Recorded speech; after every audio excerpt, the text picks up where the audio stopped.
At sunrise, the walls of Candia caught the first light like a warning flare.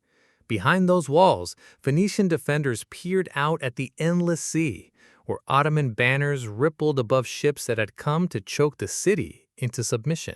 It was the year 1648, and what began as a siege was expected to last weeks, maybe months.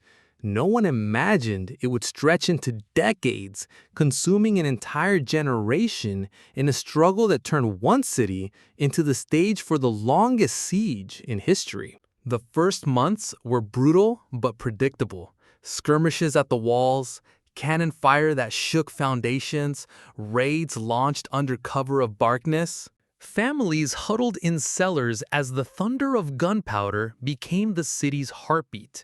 And when the Ottomans dug trenches to creep closer, the Venetians countered with mines beneath the earth, collapsing tunnels in muffled explosions that sent men and soil skyward. By the third year, exhaustion hung heavier than smoke. Hunger gnawed at the defenders. Disease crept through the cramped streets. Yet still the walls held. The Ottomans, frustrated, unleashed waves of assaults, thousands surging at once, their cries echoing against stone. Time and again they were thrown back, leaving the ground soaked in blood and ash. At 2 a.m. on many nights, when the world beyond the city slept, the sky over Candia glowed with sudden fire as both sides set charges. The siege dragged on, and soldiers who had once been young and fiery grew old upon the ramparts. The years blurred together. Reinforcements arrived from Venice, from France, from distant allies who feared Ottoman expansion across the Mediterranean. They brought fresh hope, only for it to be dashed against the relentless tide. The city became a crucible where nations tested their resolve, and still the stalemate endured. Children born within the walls grew into adulthood knowing nothing but siege. Some took up arms beside fathers who had fought since before their birth.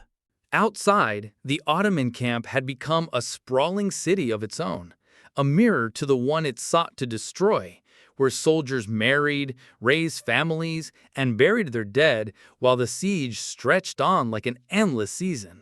By the 15th year, the world beyond Candia had changed. Empires rose and crumbled. Wars were fought and forgotten. Yet here, the same battle raged. Diplomats whispered of negotiations, of truces, of possible surrender, but the defenders clung to pride and memory. The sea lanes remained lifelines, Venetian galleys darting through blockades to deliver supplies, though many never returned. And each arrival brought stories of a Europe growing weary, unwilling to bleed forever for a city on a distant island. Still, the walls endured. In the 20th year, the defenders could feel the weight of history pressing on their shoulders.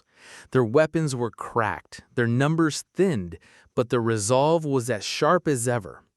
The Ottomans, too, had grown weary, their ranks swollen with the sons of men who had begun the campaign as young soldiers. Then, in 1669, after 21 relentless years, the dam finally broke.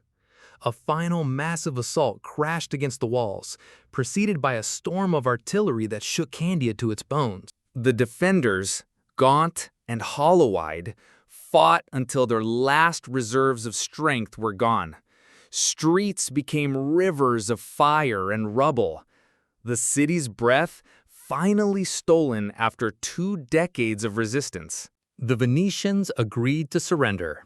Terms were drawn, signatures etched with trembling hands, and the longest siege in recorded history came to an end. The Ottomans claimed the city, but what they inherited was a husk scarred by fire and famine, a place where victory felt indistinguishable from loss. For the Venetians, defeat was bitter. Yet their defense had etched itself into legend. The world barely noticed when the walls of Candia fell, but history had been shifted in silence, its course altered by a siege that refused to end. The dust of that struggle still lingers in old stones and forgotten chronicles, a reminder that sometimes history's most decisive battles are not won in a day or a year, but in the slow, suffocating grip of time.